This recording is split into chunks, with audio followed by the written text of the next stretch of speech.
Recordemos que nuestra región la región del norte de México basa mucho del desarrollo del sector en base a exportadoras, a empresas que operan bajo el régimen maquilador y que concretamente han logrado centrarse en dos regiones del país, es decir, en el caso de Chihuahua, muy particularmente en Juárez, en el caso de Baja California, muy particularmente en Tijuana.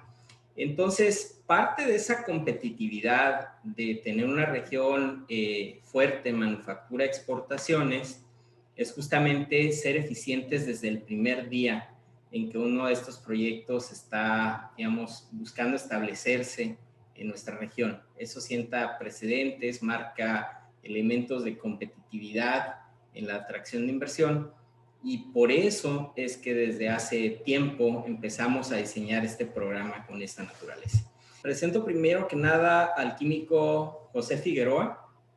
Él tiene más de 30 años de trayectoria progresiva dentro de la industria médica, ocupando posiciones gerenciales y ejecutivas tanto en empresas nacionales como internacionales de este sector, incluido el caso de CareFusion, una planta que en Tijuana, por ejemplo, cambió o fue sujeta de varias adquisiciones y fusiones a lo largo de los años hasta ser parte del grupo de Becton Dickinson. Se ha desempeñado en áreas de estrategia, de operaciones de manufactura, cadena de suministro y ha participado en múltiples proyectos de inicio de operaciones, de transferencia de procesos y de relocalización. José, bienvenido a esta sección del programa. ¿Qué tal, Saúl? ¿Qué tal a todos? Muy buenas tardes. Un gusto estar aquí con ustedes hoy. Bienvenido. También nos acompaña el ingeniero Hensel Gama. Él se desempeña actualmente como gerente senior de validaciones e ingeniería de la empresa Flex Medical en Chihuahua, participante también del programa.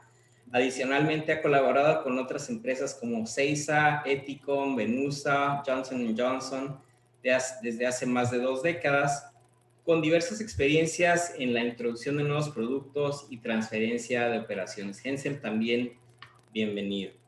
Al ingeniero Oscar Córdoba, quien se desempeña actualmente como gerente de site de calidad de ingeniería y microbiología en la empresa Jabil Healthcare, contando con más de 25 años de experiencia profesional orientada a la excelencia operacional.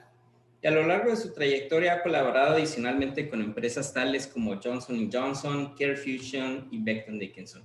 Oscar, también bienvenido. Muchas gracias.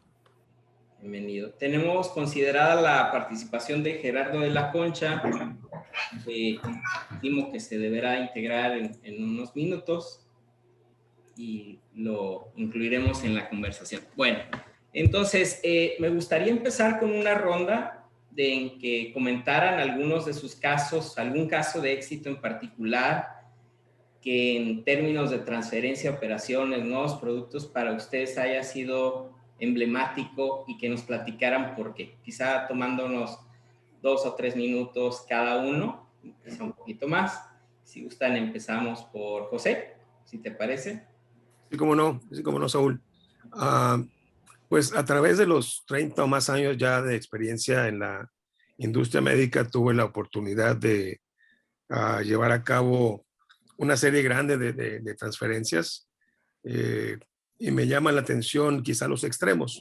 Por un lado, una de las primeras, en donde fue un arranque de operación de la empresa donde estuve hasta hace algunos años y que luego dio lugar a un crecimiento entre el crecimiento orgánico y de transferencias adicionales hasta llegar a poco más de 4,000 colaboradores, ¿sí? De un arranque de operación con una transferencia de un producto muy sencillo al inicio, meramente manual, sin casi nada de tecnología, al otro extremo, una experiencia de transferencia que incluyó mucha tecnología, incluyó procesos de integración vertical, como extrusión, como procesos de moldeo, y productos inclusive diversos de metal mecánica y de fabricación de monitores para computadora,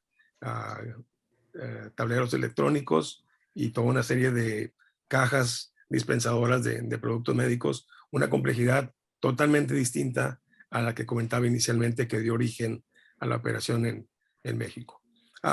En ambas situaciones, creo que las características las cubrió muy bien David en su presentación y pues más adelante podemos ahondar un poco más en las lecciones aprendidas y los puntos claves para haber podido obtener éxito tanto en una transferencia de un producto muy simple, muy sencillo, como en el que ya implicaba mucha más tecnología.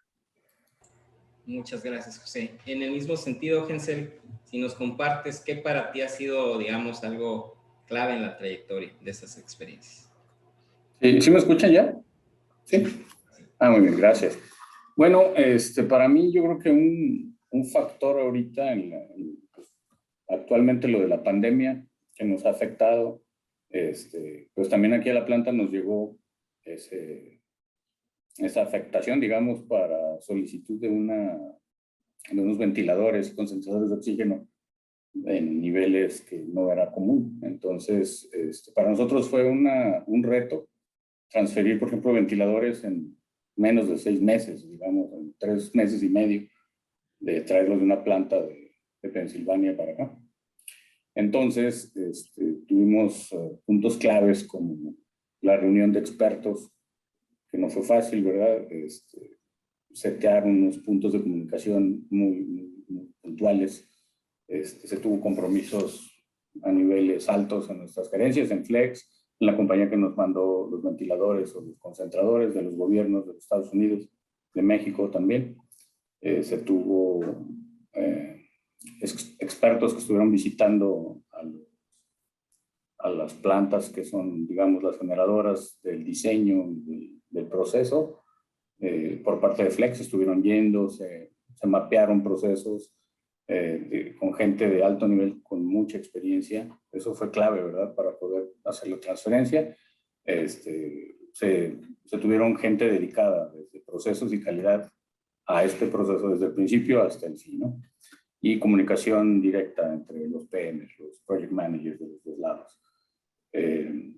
Como lecciones aprendidas, bueno, probablemente en el futuro, ahorita por la pandemia no se pudo visitar toda la gente que pudo ir para aprender o estar en todos los procesos de aprendizaje, pero pues en realidad eso es lo que a lo mejor en el futuro podremos mejorar, pero para nosotros en Flex fue algo extraordinario vender 20,000 ventiladores, que es la producción de no sé cuántos años que tenía la otra planta, ¿no? Entonces, para mí es una experiencia, fue desgastante, pero satisfactoria, ¿verdad? Yo creo que para todos los compañeros que estamos en Flex, que trabajamos en esa parte, los de procesos, por ahí está Luis, están los de calidad, Adanari, los PMs, Gris, mucha gente que estuvo trabajando y otros que no están aquí, pero eso fue yo creo que lo que por el momento recuerdo que ha sido, digamos, que marca, ¿no? la vida de nosotros y que pues sirve para que la gente mejore sus vidas, ¿no? Excelente, Hensel, muchas gracias. Oscar, en el mismo sentido, en la trayectoria de ustedes y tuya en lo particular, algo que consideres que es en particular memorable. Sí, así como mi compañero Hensel, yo creo que algo que ha sido clave es tener esa comunicación, especialmente ahorita en la pandemia. Es muy difícil tener esas visitas el sitio donde estás transfiriendo el producto hacia donde lo estás recibiendo. Entonces, la clave es esas comunicaciones. Obviamente nos ha ayudado mucho tener las juntas en Teams y en Zoom. Y yo creo que tener un buen plan de comunicación. Hemos tomado ventaja de videos, de fotos, de reuniones técnicas en detalle de lo que se va a transferir, cuál es el plan.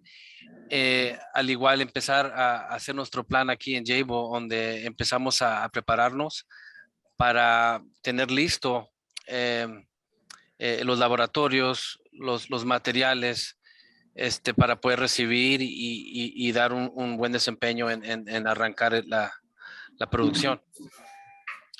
Una de las cosas en mi trayectoria que tuve experiencia o tuve la oportunidad de trabajar cuando trabajaba en Johnson & Johnson es transferir líneas de Texas a México. En ese caso hubo mucho éxito porque sí había visitas, sí había esa comunicación física, poder ver procesos, poder colaborar ahí mismo y luego invitar a esas personas que estaban en el proyecto a visitar a las plantas de Juárez. En esas sesiones se colabora muy bien entre los diferentes equipos y poder, yo creo que establecer el plan con tiempo y, y obviamente lo cultural. En Texas, la ventaja es que ser bilingüe, por ejemplo, ayuda mucho en que puedas hablar los dos idiomas y poder agarrar el mensaje en un idioma y transferirlo al sitio donde vas a recibir ese proceso para continuar la producción. Eh, y al mismo tiempo, pues la cultura cambia. Ah, Entender esa cultura, entender que acá se trabajan 8 horas y la cultura en Estados Unidos es un poco más diferente a cómo se trabaja en México, por ejemplo, al nivel de si se vas a traer automatización o vas a traer algo técnico más complejo, que si tienes esa habilidad en el sitio donde vas a recibirlo, y si no, para empezar a buscar. Ahorita, por ejemplo, el reto que yo tengo en Jabil es en esas transferencias de Irlanda hacia a Jabil, es buscar esos perfiles de gente que necesitamos para poder recibir con éxito y tener el mismo soporte que se requiere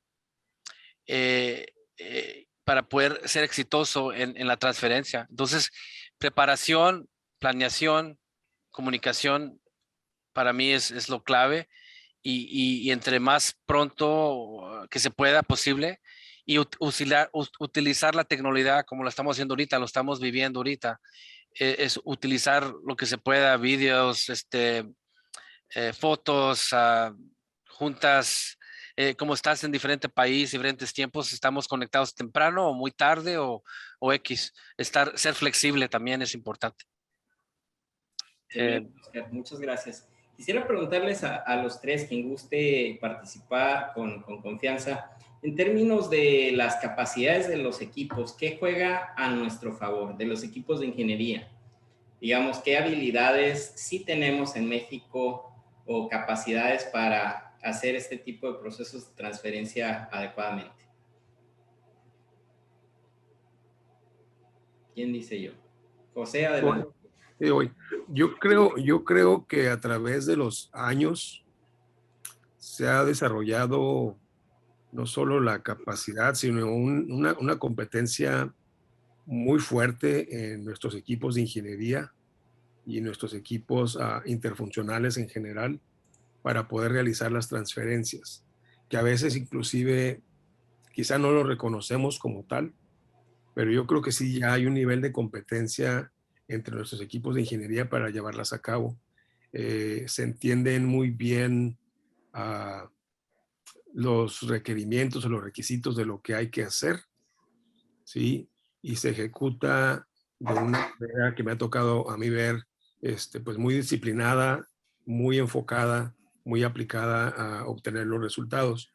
Se dice mucho todavía que no tenemos como ingeniería de desarrollo dentro de las empresas, de nuestras empresas de productos médicos. Sin embargo, yo creo que lo que yo he visto es que sí hay mucha ingeniería de desarrollo e innovación para tomar una operación de un punto A, regularmente en el extranjero, a un punto B, regularmente en nuestras operaciones en México, hacer el trabajo de transferirlo, como decimos, as is, tal y como está, congelando la operación, resistiendo tremendamente implementar los cambios durante la transferencia, que es algo que yo no recomendaría que se hiciera, sino más bien transferir tal y como está la operación, y ya una vez que llega al sitio receptor y un periodo de consolidación, de estabilización de lo transferido, entonces luego sí, hacer uso de la gran ingeniería e innovación que tenemos en nuestros equipos para implementar las mejoras. Yo veo de nuevo una competencia muy alta en mi experiencia en las diversas transferencias que me ha tocado participar en ese sentido. Creo que hay de nuevo un nivel de competencia. No estoy hablando únicamente de la ingeniería de procesos o de manufactura, me refiero a la ingeniería en general, en las áreas de mantenimiento, en las áreas de calidad, en las áreas de calidad de proveedores, en las diferentes áreas de soporte a una operación. Excelente. Oscar, Hensel, ¿algo que gusten agregar? Pues yo estoy de acuerdo con el ingeniero.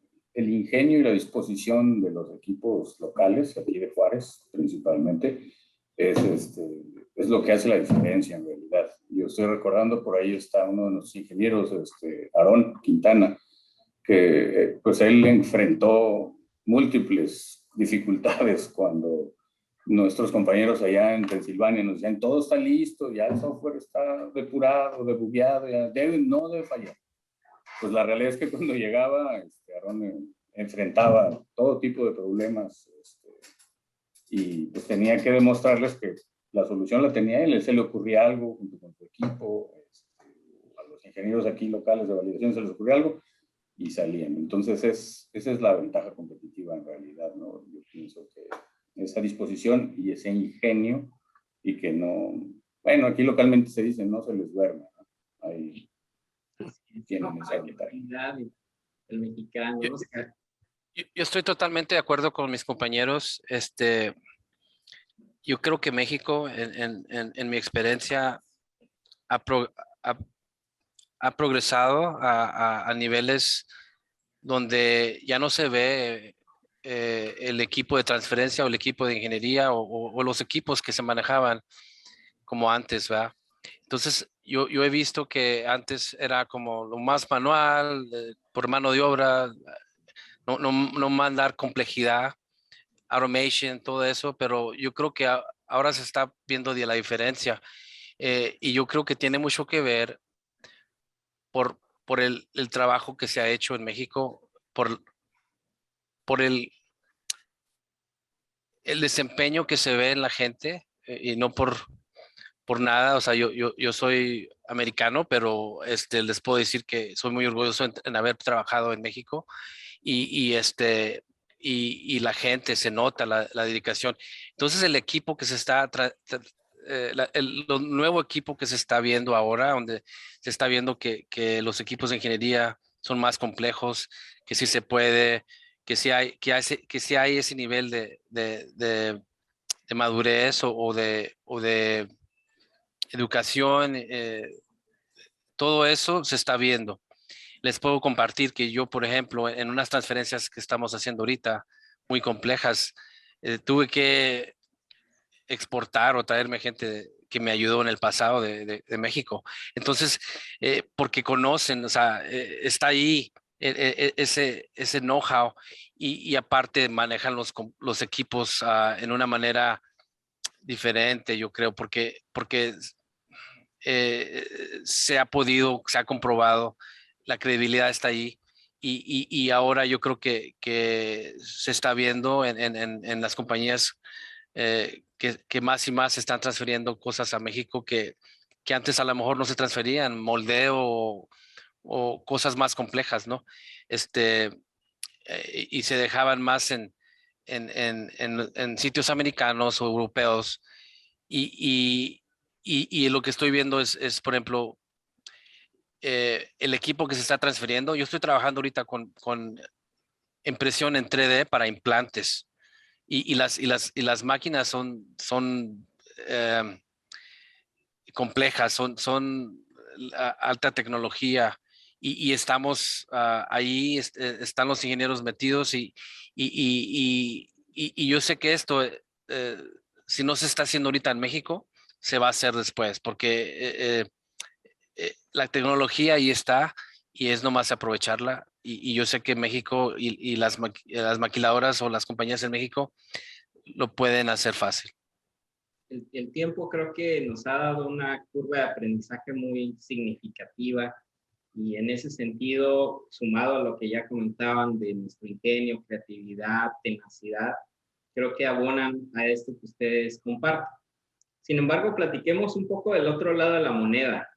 ¿En qué áreas, si hablamos de las capacidades de ingeniería, sobre todo para transferencia, ¿no?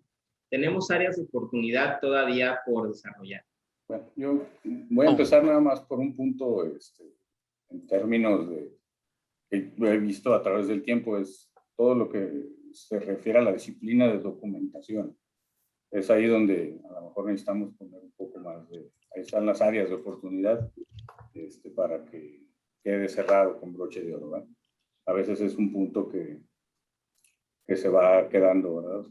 Todo lo que se refiere a la documentación. Como que he visto que muchos inges pues batallan con eso.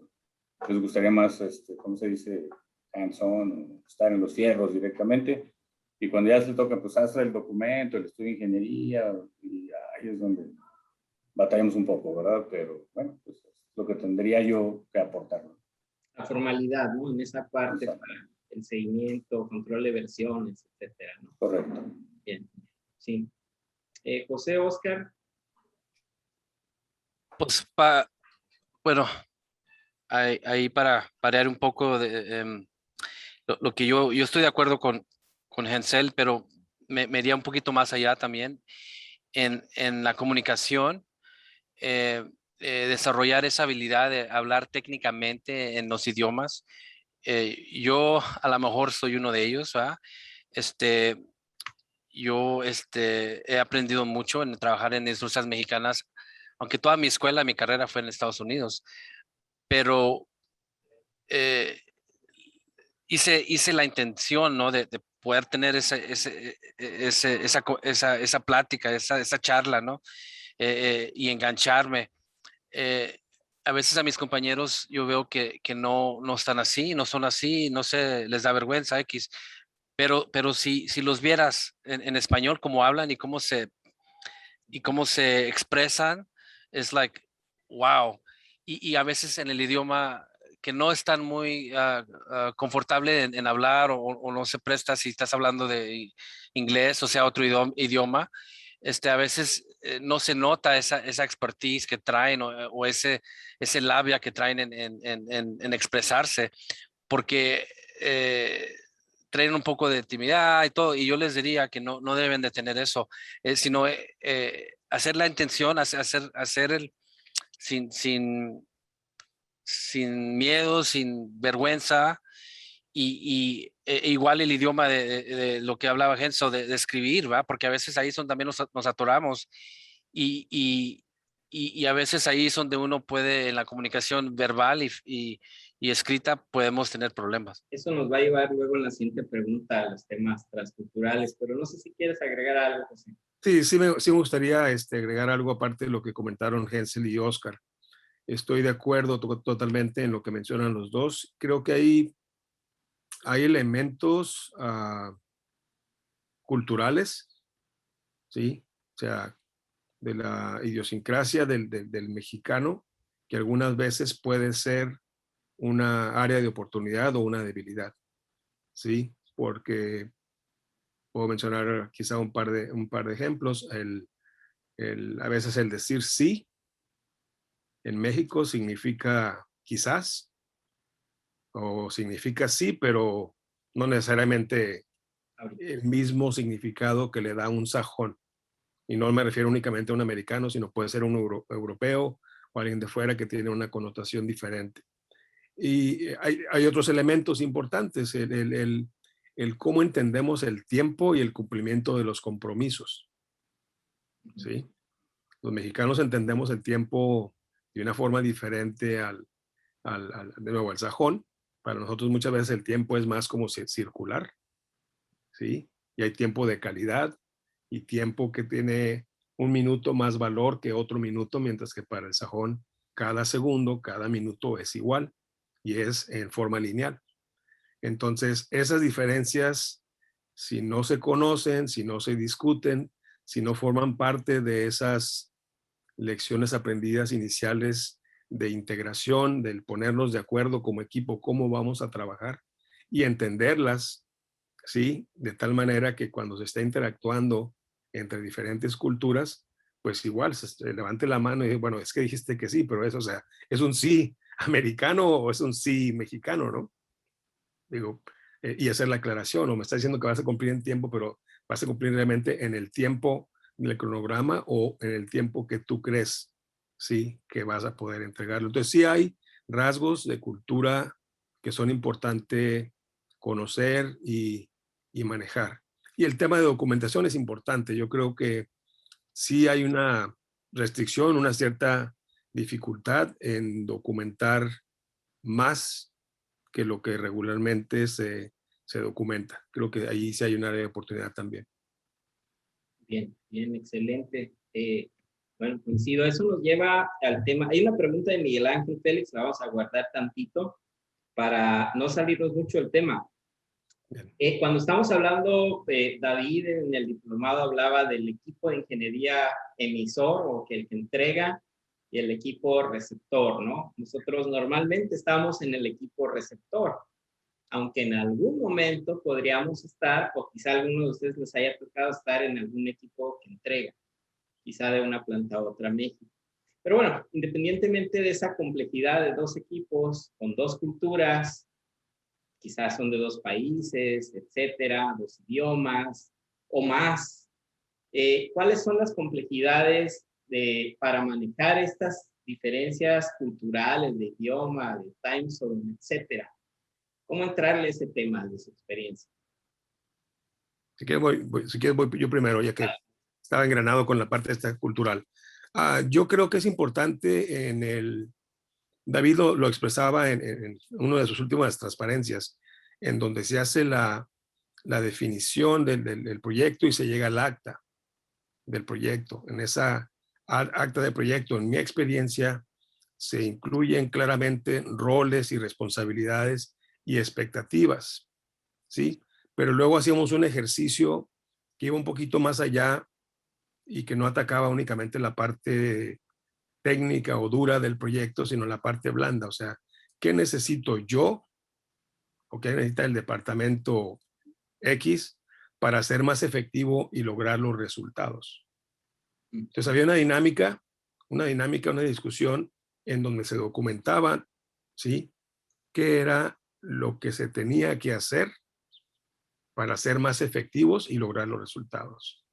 ¿Qué era lo que se tenía que evitar o no hacer para poder llegar a los resultados? ¿Sí? Y de tal manera que quedaba muy clara desde un principio dentro de esos acuerdos iniciales, ¿sí? Y luego se continuaba durante el desarrollo del proyecto, se incorporaba dentro de las lecciones aprendidas ese ejercicio para revisar si estábamos trabajando como acordamos que debemos trabajar. Estamos haciendo lo necesario para ser efectivos y lograr los resultados. Estamos evitando lo que dijimos que íbamos a evitar para lograr esos resultados y ser tan efectivos como podemos ser. Entonces creo yo que esos elementos eran sumamente importantes. Y quisiera agregar todavía un poquito más, aunque me salgo quizá un poquito del tema. Comunicación creo que no la podemos enfatizar lo suficiente, no podemos sobrecomunicar. El plan maestro de comunicación no solo involucra a la entidad que está dejando ir o transfiriendo y a la unidad o entidad receptora. Hay otros interesados.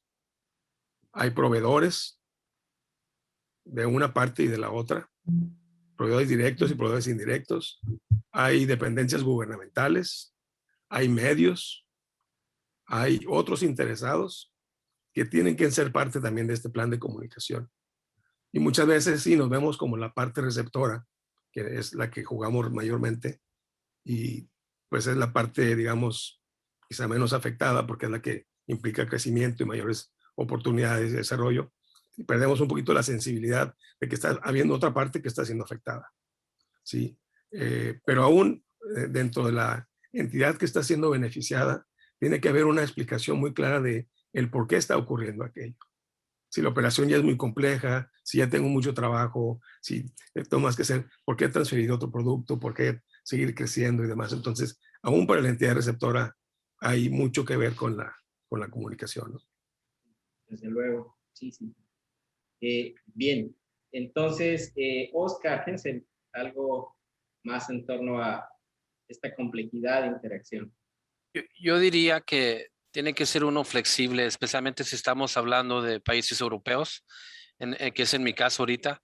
Entonces es levantarte bien temprano realmente pues en la mañana yo sin mi café no respondo muy bien. Entonces se puede oír ahí que uno está medio dormido y ellos están a su peak, ¿no? A su punto ahorita. Entonces prepararte para esas juntas importantes para que estés al 100 y a la vez en Europa, en este país, en específico Irlanda, ahorita creo que son vacaciones, o sea, siempre andan en vacaciones, no sé, pues no planear esos eventos importantes en las vacaciones de las personas, porque les puedo decir que en marzo 17 no hay que planear nada con un, un proveedor o con una transferencia de alguien en Irlanda, porque es bien importante para ellos ese día y cosas así. Entonces, aprender la cultura de ellos es importante, tener la flexibilidad de poder estar al 100 en los tiempos que ellos quieran estar al 100 y viceversa, ¿no? Y es lo que yo diría, sí es un poco dificilón si no te adaptas, pero en una manera también es challenging, ¿no? Y es un reto y a mí me gusta eso. Pues yo para agregar, digo, algo que recuerdo mucho de cuando trabajé en Johnson, es que nos daban siempre un tipo de tips para tratar con ciertas personas, ¿no? Si vas a tratar con un asiático, por ejemplo, cómo se comporta. Entonces eso nos sirve, porque por ejemplo ahorita trabajando con chinos o con gente de la India, pues por ejemplo ellos son muy, muy introvertidos, muy cerrados a la hora de decir alguna información. Entonces hay que saberlos manejar para eso, ¿no? O por ejemplo, como dice el Inge, Oscar, los europeos, o alguien que es simplemente de otra parte de México, cómo tratar de entenderlo, pues serviría un tipo de entrenamiento en las plantas locales para saber con quién vamos a tratar, por lo menos sus costumbres, y que no se vaya alguien a ofender, ¿verdad? Que vais a dar a un musulmán con algo con la mano izquierda, ¿no? Y se ofenda. Eso sí.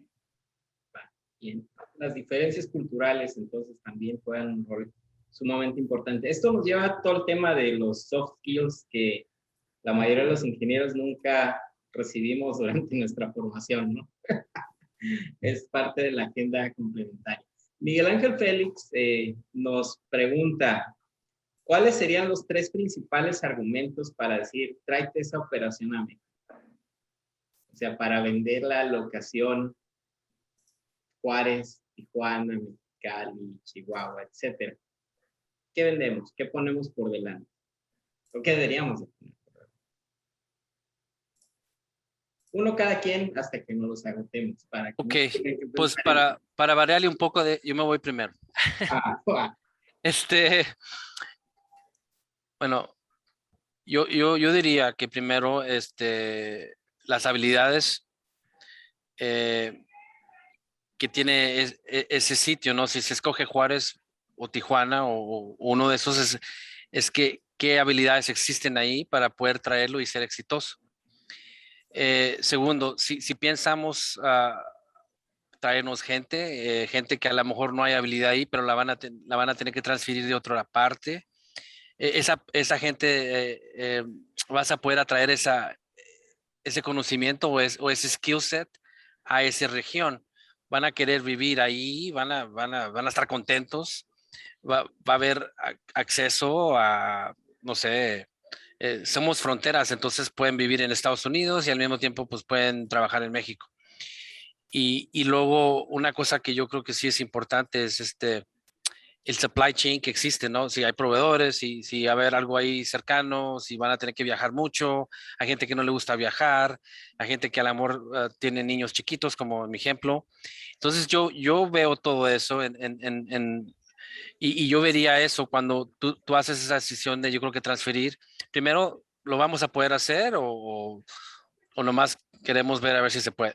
Segundo, el talento, lo que tenemos que hacer, se va a poder traer este talento si es que hay que exportarlo o importarlo, perdón, se va a sostener y luego el acceso a nuestros proveedores, si todos los proveedores son en China y lo queremos hacer en México, entonces, y todos los clientes están en China, entonces, o sea, no tiene sentido, en una manera, pero es lo que yo vería, eso. Muy bien. Vamos viendo qué más, qué otros factores podríamos integrar. Bueno, yo creo que regularmente ese tipo de decisiones surgen de ejercicios de planeación estratégica a nivel corporativo. Uno como representante, como en mi caso, cuando tuve la responsabilidad que llegué a tener y que tenía oportunidad de participar en ese tipo de reuniones a nivel corporativo, pues tienen la oportunidad de presentar tu caso, ¿sí? Pero un caso que tienes que presentar de manera objetiva porque estás en un momento dado buscando el bien común, no solamente el bien de tu operación que estás representando en México. Bueno, en mi caso tenía operación también o responsabilidad en Estados Unidos, en Europa, ¿sí? Y me podía tocar transferir de un lugar a otro y alguna de ellas que se reportaba conmigo podía verse afectada. Entonces, creo que es más bien verlo con objetividad. ¿Hay algún dolor en particular? ¿Hay algún problema de calidad? ¿Hay algún problema de proveeduría en alguno de los sitios de manufactura que llevan a que se relocalice a otra parte en donde hay una fortaleza? ¿Sí? Y se puede capitalizar eso como algo en beneficio, de nuevo, del bien mayor. Hay un tema de costo para mejorar la competitividad del negocio. Hay un tema de movimiento de mercado. Sí, antes tenía sentido manufacturar en Tijuana porque el cliente principal era Estados Unidos, pero para ese producto la situación cambió y ahora el cliente principal está en Europa y ya no hace tanto sentido manufacturar en México porque al hacer el análisis de costos resulta que ya no es tan favorable y conviene más ya sea fabricar en el este de Estados Unidos o en Europa. Entonces, ¿en dónde está el dolor, el motivador? ¿Es un tema de costos? ¿Es un tema de calidad? ¿Es un tema de proveeduría? ¿Es un tema inclusive de espacios? ¿Sí? Donde conviene mover algo, no sé, de Puerto Rico hacia Tijuana, porque Puerto Rico va a dar lugar con ese espacio que se habilita con esa transferencia a hacer algo de mayor contribución también para el negocio, de tal manera que es un win-win para ambas partes. Creo que tiene mucho que ver hacia dónde está, yo le llamo el dolor o el mayor beneficio para el negocio en general. Hensel, ¿algo que quieras agregar? Para agregar nada más, por ejemplo, las ventajas del precio, ¿no? Aquí de las localidades, es lo que muchas veces es lo atractivo para traerlo y la posición, ¿no? Lo político, que está en la frontera, que se puede, como decía Oscar y el ingeniero, mover ciertas mercancías o ciertas personas y podrían estar disponibles. Eso es lo que regularmente pienso que motiva. Pero, por ejemplo, en cuestión de las decisiones más a nivel como crítico, corporativo, como dice el Inge José, eso como que le agrega más variables, ¿no?, a la ecuación para no hacerlo tan sencillo. Pues por el costo nos va. Tiene más implicaciones. Pienso que no es una decisión así muy fácil. Yo conozco pues, empresas que se han ido de la ciudad, se van a otra parte en Asia y a un par de años regresan, ¿no?, por ciertas situaciones que pasaron por allá. Entonces, pero pues lo que dice el ingeniero se me hace muy interesante. ¿Dónde está el dolor? ¿Dónde está lo que lo que pues los motiva, ¿no? Sí. Eso principalmente creo que estoy de acuerdo con él. Ahora, en particular el norte de México en el sector de productos médicos ha sido exitoso y sigue captando este tipo de proyectos. Pero en otros casos, por ejemplo, aeroespacial y demás, pues el Bajío y demás, a otros estados más hacia el centro del país, pues han captado inversiones. ¿Cuál es la diferencia? ¿Por qué seguimos siendo más competitivos, más atractivos en la frontera norte? A mí me parece, en mi experiencia y en algunos estudios que me tocó realizar en algunos ejercicios, hubo uno en particular donde exploramos Mérida y las áreas cercanas a Mérida para hacer productos en lugar de seguir creciendo en Tijuana. Sí, al final de cuentas, al revisar los números no nos dieron. Sí, y tenía mucho que ver en dónde está el mercado, el volumen del producto. ¿Sí? Transferir contenedores completos de producto en grandes volúmenes, en forma diaria, de Mérida a Puerto Progreso para abastecer el mercado de Estados Unidos. No era tan efectivo, ¿sí?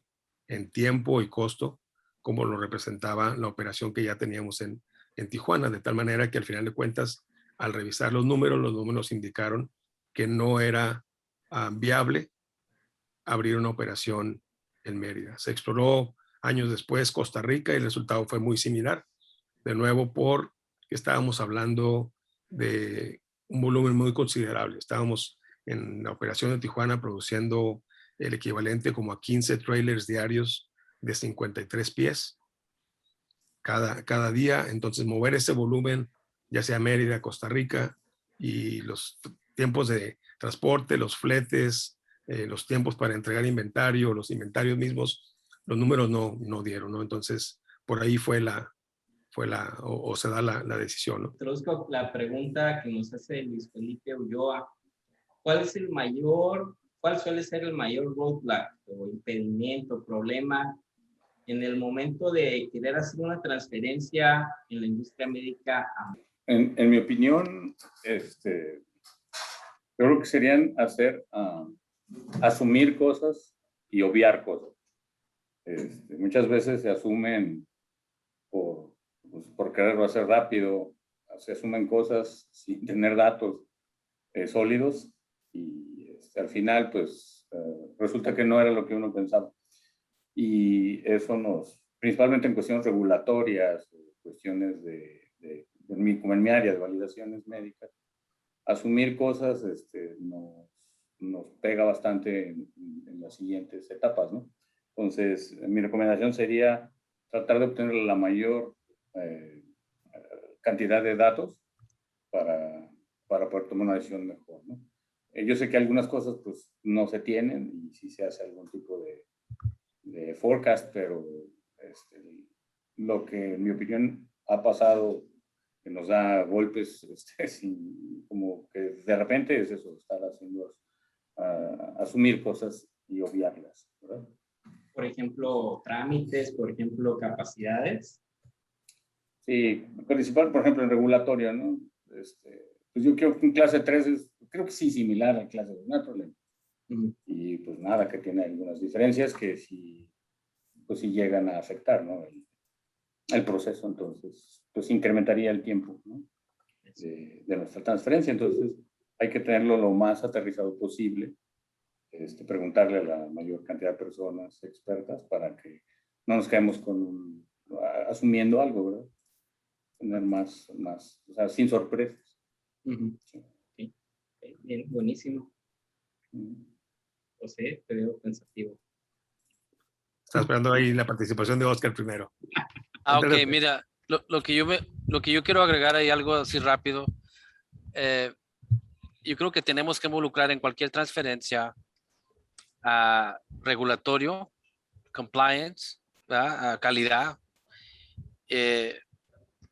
y especialmente regulatorio, porque en ciertos casos todo eso tiene que estar registrado, tiene que haber ya esos trámites establecidos, de que el sitio está cambiando de donde se está haciendo, ya ha estado de alta tal sitio, va a haber problema, ya se hizo fallo el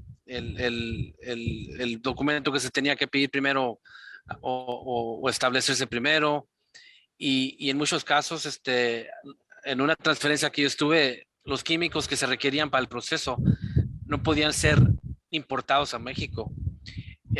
Y se batalló, y el último pues no se dio, porque no los aceptaban y aunque los tenías que surtir de otro lado y algo parecido, y no, pues tenía que ser así, porque cambiarle un químico a un producto, pues nomás para agarrar una alternativa y pues ya no es el mismo producto. Y se tienen que hacer estudios de ese químico nuevo, de compatibilidad, y pues no estar preparado de que primero esos químicos no pueden surtirse. Es algo que yo sí me acuerdo muy bien y pues qué lástima, era un buen producto, pero al último no se dio. Esos aspectos que no se pueden, que no se prevén, ¿no? José, ¿quieres comentar algo? Nos vamos a...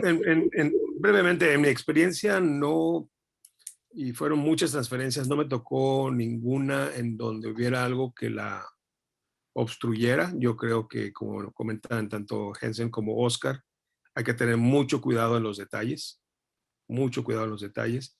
Y quizás lo que yo sí enfatizaría, que nosotros le dimos un peso muy fuerte en las últimas transferencias en las que me tocó estar involucrado, es en el tema del análisis de riesgo.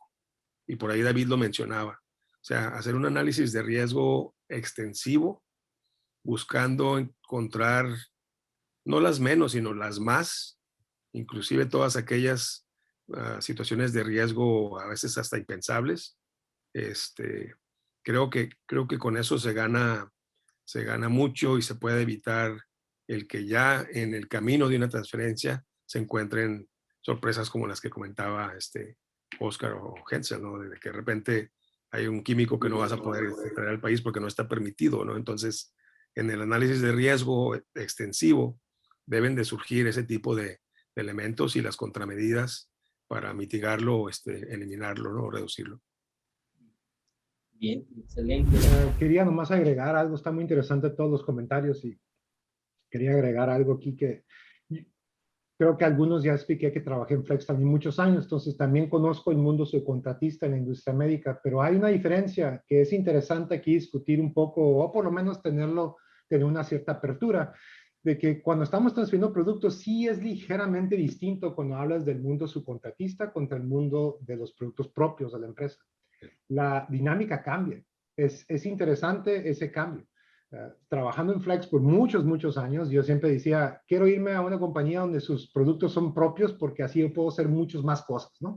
No puedo aceptar, como decía José hace rato, no cambies nada, tráetelo así tal cual y lo pones aquí en la empresa tal cual, ¿no? No queremos cambios para no tener variaciones. Perfecto, ¿verdad? Pero a veces sufrimos muchas cosas después de querer cambiarlos y optimizarlos y andamos batallando con él. Y yo decía, quiero trabajar en una empresa donde yo puedo hacer los cambios desde antes para no sufrir con ellos después. Pero después, cuando ya estoy en esa empresa haciendo cambios antes, sufro todavía igual o peor. Entonces, aquí la dinámica es interesante porque los requerimientos sí son distintos. Es muy diferente estar desde el punto de vista que recibes una transferencia, cuando tienes un contrato para cumplir con ciertos tiempos y ciertos costos y con un NRE, con un Non-Recurrent Engineering Cost, o lo que quieran, como quieran llamarlo, un presupuesto, pues para cumplir con ciertos objetivos. Y pues te vas a limitar a hacer a cumplir con esos objetivos, ¿verdad? Que cuando trabajas con la empresa donde pueden meter las manos a la masa y cambiarte muchas cosas, ¿no? Entonces esas situaciones son muy interesantes poder también detallar o poder resaltar que las dinámicas cambian dependiendo de la industria médica, si es una industria dedicada a la subcontratación o la industria que es sus propios productos lanzando al mercado o haciendo sus estrategias de adquisiciones o de consolidaciones estratégicas de manufactura.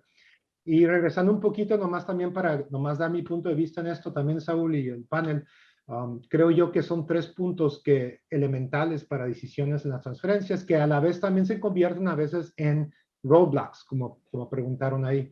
Uno de ellos obviamente son ahorros. Toda decisión de negocio va a tener que estar basado en números financieros y los ahorros tienen que estar presentes, ya sea ahorros pocos o mucho ahorro, pero hay ahorros en algún punto que hay que tomar decisión en ese caso de negocio.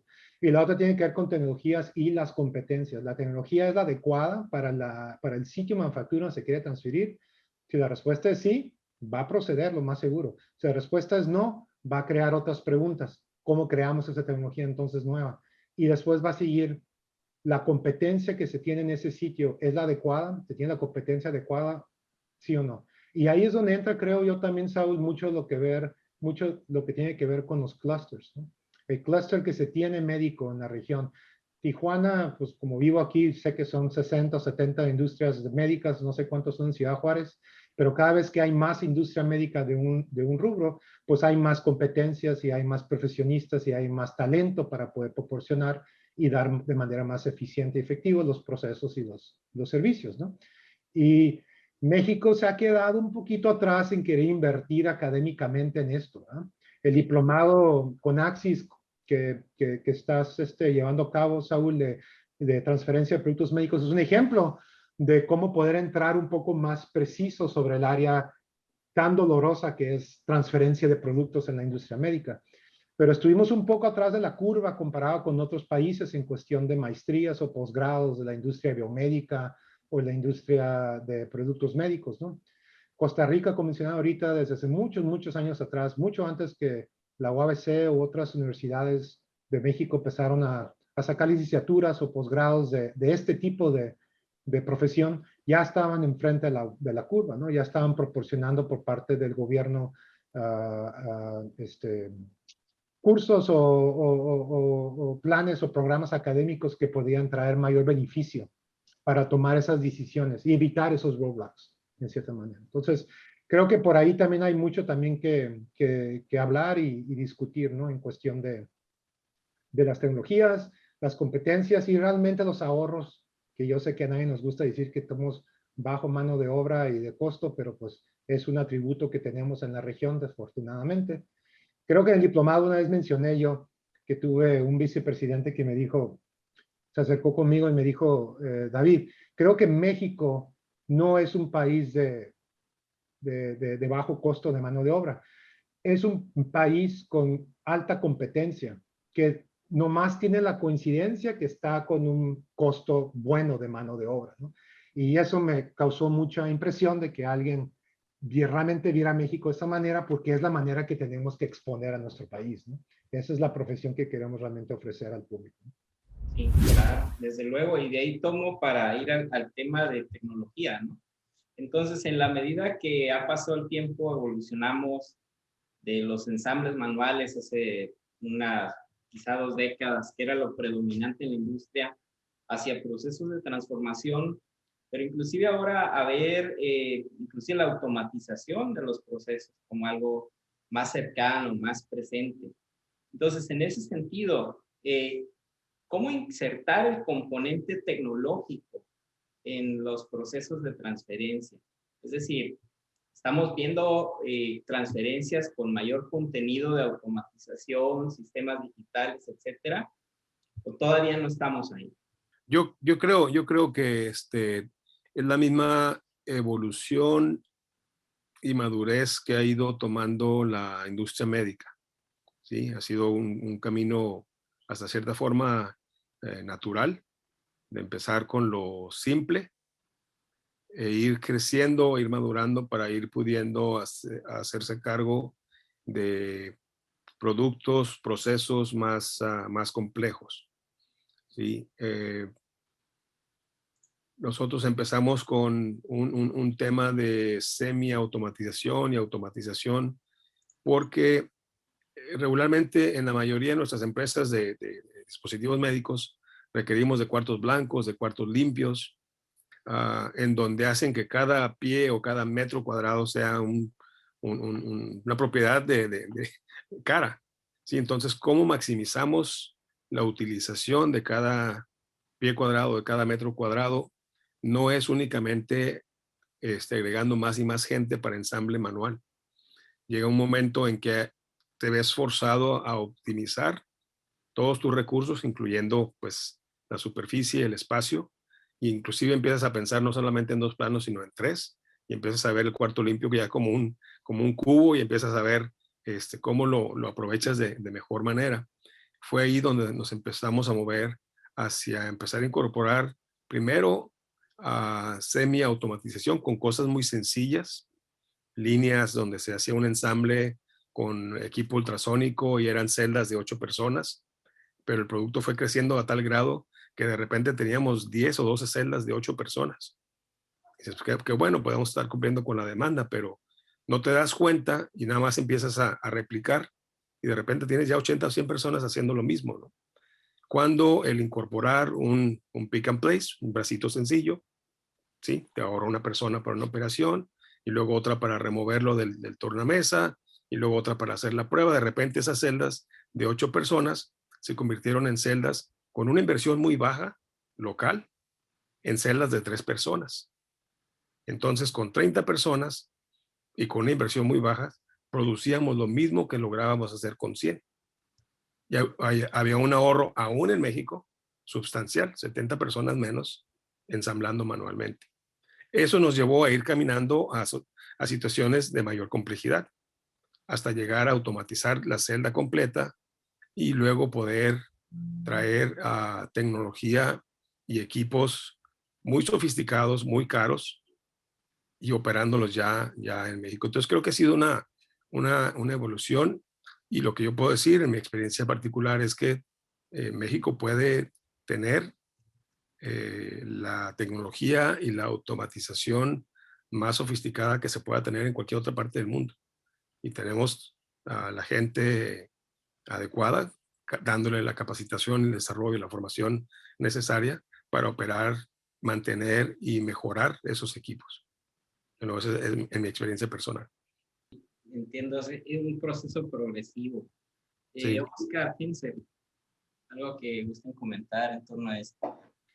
Sí, bueno, en mi opinión, por ejemplo, en cuestiones tecnológicas, a la hora de la transferencia, no hemos encontrado algo que digamos que no hayan podido resolver localmente, pero, por ejemplo, recuerdo que los equipos que se transfirieron de una planta en Atlanta para acá, pues la planta local de allá no tenía ningún tipo de información para proporcionarnos, ¿no? Entonces, fue algo retador para el equipo local porque tuvieron que ponerse a ver cable por cable casi, a leer, a hacer planos que nos pide nuestro sistema de calidad, ¿no? Hacer los diagramas, cosas así. Entonces demostraron que sí tenían capacidad, pero pienso que el reto con nosotros es probablemente, no sé, tener más gente que sepa de integración, ¿no? De equipos, por ejemplo, no sé, maquinaria más compleja. Y pues la única manera es capacitarse, es entrar a la universidad otra vez o ir con Rockwell o no sé, con Cognex a que les den el latest, ¿no? O con Festo, no sé. Me gustaría introducir a Gerardo. Él fue vicepresidente de operaciones de Medtronic en Tijuana desde el 2007 al 2017. Llegó a tener 6,000 colaboradores a su cargo. Fue responsable de establecer la primera planta de Medtronic en México y durante su trayectoria en esta empresa participó en la dirección de manera temporal de plantas en Costa Rica y California. Él es ingeniero industrial, se ha formado pues, por muchos años dentro de la industria y actualmente es asesor y consultor en diferentes áreas de ingeniería. Gerardo, bienvenido. Hola Saúl, muy buenas tardes. Estábamos justo hablando de este proceso en que las empresas en México transfieren ya operaciones no solamente manuales, sino cada vez con más grado de tecnificación, automatización. En ese sentido, ¿cuáles serán los retos para que México pueda realmente asimilar y ser eficiente con ese tipo de operaciones? Entonces, estamos justo en esa parte de la discusión. Gerardo, no sé si ¿nos puedes compartir tu punto de vista sobre la tecnificación? Desde el punto de vista de ingeniero, el proceso de transferencia de cualquier línea de producción desde el punto de vista tecnológico, pues es sumamente atractivo la parte electromecánica. A todos los ingenieros les gusta transferir equipo, validar equipo, pero yo me atrevería a decir que es mucho más retador transferir un proceso manual que un proceso que esté basado en maquinaria, porque finalmente la maquinaria tiene una estabilidad y una precisión definida, tal vez no es perfecta, pero definida, y la metodología para validar, para certificar un proceso, pues es ampliamente conocida, y me imagino que con David Press y con los que hayan participado en la educación de todos, pues hacen énfasis y hincapié en esa parte. Sin embargo, nosotros, o al menos en mi experiencia, sobre todo en el área de válvulas de corazón, en donde se usa tejido animal para transferir esos procesos, los encontramos sumamente retadores, porque al final siempre está el elemento desconocido o artístico o de la magia negra para poder sostener ese proceso de una manera repetitiva y estable durante 8 horas o 10 horas que se trabaja en la maquila, y además cada persona hace el proceso de alguna manera, de manera diferente, o como decimos en México, le acomoda más. Entonces, hacer un gauge R&R en esos procesos son sumamente complejos y retadores. Entonces, yo diría que es muy atractivo para los ingenieros hacer una transferencia de tecnología, pero creo que es más retador hacer una transferencia de procesos manuales. Ahora, la capacidad, y yo tengo por ahí una entrevista que hice, creo que por el 2007 o el 2008, en donde hice mucho énfasis que los ingenieros mexicanos son tan capaces como cualquier ingeniero de cualquier parte del mundo, ¿no? Entonces, por ese lado, no veo ningún problema en que haya alta tecnología mecatrónica, inteligencia artificial en los procesos de manufactura que sean transferidos, y que perfectamente pueden ser absorbidos por cualquier ingeniero mexicano.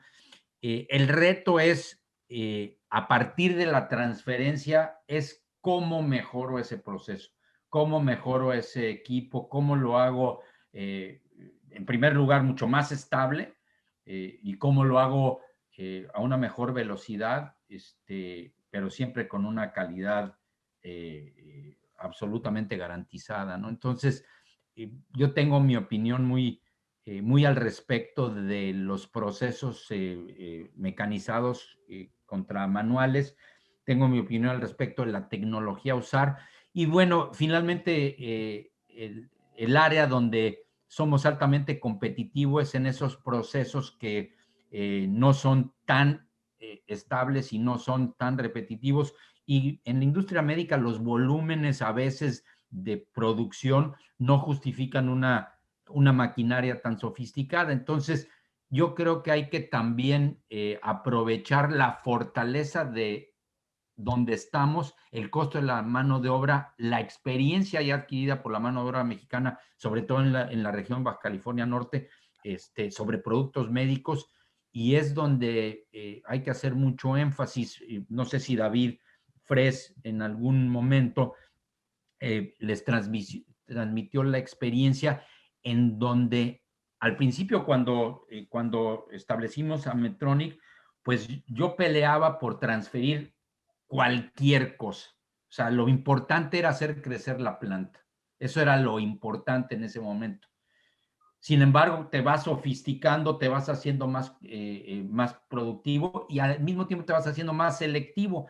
Entonces, yo ya, junto con mi staff gerencial, éramos mucho más exigentes en lo que queríamos transferir y cómo queríamos transferirlo. Entonces nos dábamos el lujo de escoger esto sí, esto no, esto sí, esto no. E inclusive cuando me retiré hace, ya van a ser 4 años, teníamos 35 proyectos de transferencia alineados a Medtronic, porque se estaban peleando los equipos de R&D y los equipos de manufactura de las plantas hermanas para transferir sus productos que finalmente íbamos nosotros a absorber. Entonces, también hay que saber a dónde te metes, porque transferir por transferir tampoco es lo más adecuado. Entonces, las plantas más maduras, pues obviamente tienen la posibilidad de ser más selectivas. Las plantas que están en nacimiento, que están empezando, pues van a transferir lo que sea. Los que están en contract manufacturing, pues ahora sí que lo que agarres. Entonces, depende también de las circunstancias en donde te encuentres y lo selectivo que puedas ser. Excelente, excelente, Gerardo. Sí, algunos de esos temas los comentamos, esto complementa lo que veníamos platicando muy bien. Me gustaría poner sobre la mesa la pregunta de las instituciones. O sea, mucho de lo que hemos venido hablando tiene que ver con lo que la gerencia, con lo que los grupos de ingeniería hacen, lo que pueden hacer, las habilidades, etcétera. Pero a fin de cuentas estamos en estas dos regiones, llámese Baja California, Chihuahua, donde hay instituciones académicas, de gobierno y estos otros organismos de promoción y demás. Entonces, ¿qué necesita la industria de este entramado de instituciones para dar el salto al siguiente nivel, mantenerse competitivo? José, adelante. Ok. Mira, yo veo dos áreas claves para la industria. Una tiene que ver con el tema de capacitación, ¿sí? Formación a través de la escuela y apoyos de parte de las instituciones de gobierno, ¿sí? Porque pues casi el 100% de la carga para la formación del personal recae sobre las empresas directamente. Entonces, yo veo ahí un área de oportunidad muy, muy grande para diferenciarnos. La otra sería en fomentar, incentivar el desarrollo y la innovación, de tal manera que podamos desarrollar dentro de las empresas de la industria médica precisamente este desarrollo de nuevos productos, ¿sí? Desarrollo de productos mexicanos, ¿sí? Pero que hubiese un incentivo hacia ese lado y que el incentivo también viniera por el lado de la incorporación, o sea, desarrollo únicamente no nada más para nuevos productos, sino desarrollo e incorporación de nuevas tecnologías, ¿sí? Que se premie, que se incentive, ¿sí? El que tú puedas tener una plataforma, ¿sí? Donde puedas incorporar tecnologías versus aquellas que no las pueden tener, ¿sí? Hay programas en otras partes del mundo en donde se incentiva, te premian, ¿sí? Por estar incorporando desarrollo y mejoras en tus procesos o en tus productos. Y aquí en México pues está, o si existe, no se conoce, o simplemente no se da, ¿no? Creo yo, para mí, son dos de las áreas que considero muy, muy, muy importantes donde debería haber más para seguir impulsando el crecimiento de la industria. Excelente. Ensel, Gerardo. Bueno, igual, por ejemplo, como les mencionaba, aquí estoy en un subcontracting en Flex. Lo que decía el ingeniero Gerardo de hacer el balance de cuándo nos conviene, por ejemplo, introducir algo mecánico, electromecánico, algo automático, cuando es pues algo manual, es básico a la hora de la cotización y de poder platicarle al cliente qué es lo que le podemos ofrecer. Entonces, no es así todo el tiempo lo mismo, ¿verdad? Y si se requiere alguien con tecnología, bueno, una cotización con alto grado de tecnología, pues tendríamos que capturar, digamos, otra persona que nos pueda ayudar, ¿verdad? Si no está aquí localmente en Flex, ¿verdad? Entonces, ese es el punto. el soporte a la incorporación de tecnologías. Exactamente. Claro. ¿Puedes parafrasear la pregunta, a ver si la entendí bien? Sí, claro, es en términos del contexto de instituciones, ¿no? Hablemos educativas, cámaras empresariales y gobierno. ¿Qué hace falta que ellos hagan o que impulsen en particular para que esta industria pueda seguir creciendo? Pues no lo que están haciendo, desafortunadamente, en desincentivar la industria con las posturas que están tomando en el aspecto político. Sin embargo, bueno, pues hemos vivido a través de, por lo menos los casi 30 años que estuve en industria maquiladora en Tijuana, nunca dependiendo de las instituciones gubernamentales.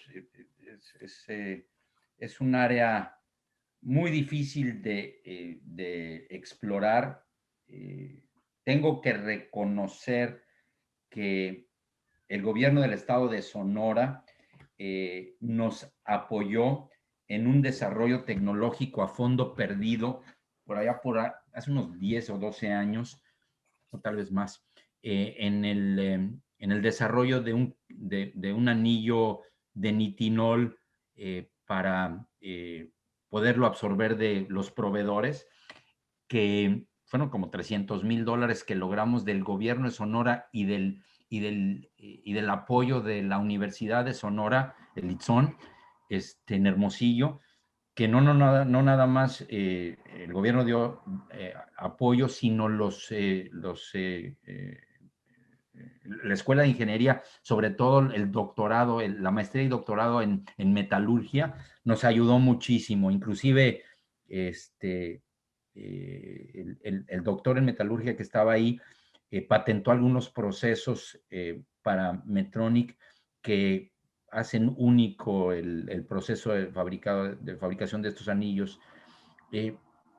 Sin embargo, yo pienso más en la industria local y todos estos jóvenes, 30 y tantos jóvenes que estuvieron en este programa, yo siempre me gustaba retar a la gente a decir, no te esperes a trabajar toda tu vida para alguien. Y yo soy el primero que tengo que reconocer que trabajé para empresas americanas durante mis 40 años de vida. Sin embargo, yo hice mis pininos como empresario como a los 8 años, y a mí mi problema fue la cuestión económica en México. Algunos de ustedes ni habían nacido. En el 94, con una devaluación, pues perdí todo lo que había logrado en mi empresa. Sin embargo, yo siempre reto a los jóvenes a que piensen no nada más en trabajar para una compañía, sino que se lancen a crear sus propias empresas. Creo que hay una verdadera posibilidad de crear industria nacional, local, que pueda dar soporte en lo que se llama el Tier 2 y 3 de la industria. Ese sector, ese segmento está pobremente explorado, ¿sí? El 95% de los insumos, al menos que manejaba Medtronic, y no creo que sea diferente en todas las demás maquiladoras de la industria médica en la región norte del país, tengan más del 10% de proveeduría local. Por cualquier razón que ustedes gusten y manden, podríamos pasarnos aquí horas hablando de las posibilidades que existen para validar una materia prima, un proceso, un proyecto, un servicio con la industria maquiladora establecida, con las grandes empresas como los Medtronic, como los Nellcor, como los Alaris, o ahora con otros nombres que ya no recuerdo, pero creo que vale la pena a todos estos jóvenes retarlos a que piensen qué servicio pueden proveer que no tenga que venir del exterior. Y el ejemplo clásico que yo peleé durante tantos años fue la cuestión esta de la esterilización. Desde hace 15 años o 18 años, cuando formamos junto con José Figueroa el clúster de productos médicos, y recordarás, José, una de las avenidas principales que siempre hablamos fue la cuestión de la esterilización. Y bueno, cuántas juntas, cuántas reuniones, cuántos posibles proveedores, si lo recuerdas, José, vimos, hablamos, lloramos, imploramos que se establecieran. Era como el gran mantra de que pues aquí está la gran oportunidad y nadie quiere entrarle, ¿no? Y finalmente, Centerpiece con estos cuates de Guadalajara, los de PISA, se vieron en la tarea de iniciar el gran proyecto que tienen, y ahora, bueno, pues 3 cámaras y ahora probablemente sean 6 cámaras de esterilización de algo que es absolutamente indispensable para la industria. Ese simple hecho de haber puesto ese esterilizador aquí va a explotar las posibilidades para la industria de una manera impresionante. Pero pues estamos hablando de inversiones millonarias, pero no hay que ir muy lejos. José es un gran ejemplo de ello. Ahora, pues él ahora es proveedor de esa industria, y así estos jóvenes pueden agarrar desde calibración, ser asesores en documentación. Hay tantas avenidas posibles que a mí sí me gustaría no nada más que buscaran seguir transfiriendo, sino que crearan sus propias empresas para dar servicio a esa industria. Ese filón, el Tier 2 y 3, es sumamente importante, porque si ustedes tal vez muchos jóvenes no lo recuerden, pero Tijuana era la industria de la televisión. No había 14 millones de televisiones se ensamblaban al año. Y de la noche a la mañana agarraron sus mesas, sus bártulos, y se fueron todas las ensambladoras de televisiones, y se quedaron todos fríos. Y el análisis que hicimos, me acuerdo en el clúster médico ahí con José, es que finalmente no había una razón para quedarse, pues eran puras mesas, eran puros ensambles. Entonces, si existe esas raíces que entramen y que sostengan la industria al segundo y tercer nivel, va a ser mucho más difícil perderlas, ¿no? Entonces, no se asusten que un día pase algo, ya sea porque el gobierno, ya sea que por otros países como Costa Rica, decían muchos cerrar, ¿no? Porque no existe ese segundo y tercer nivel que puedan surtir a la industria.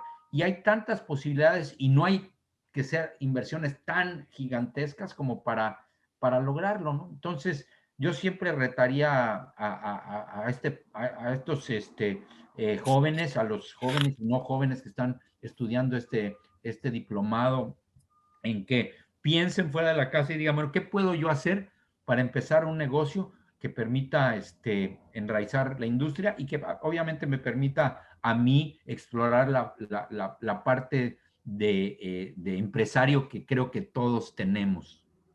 Gracias, Hensel, Gerardo, José y Oscar por su participación en este panel.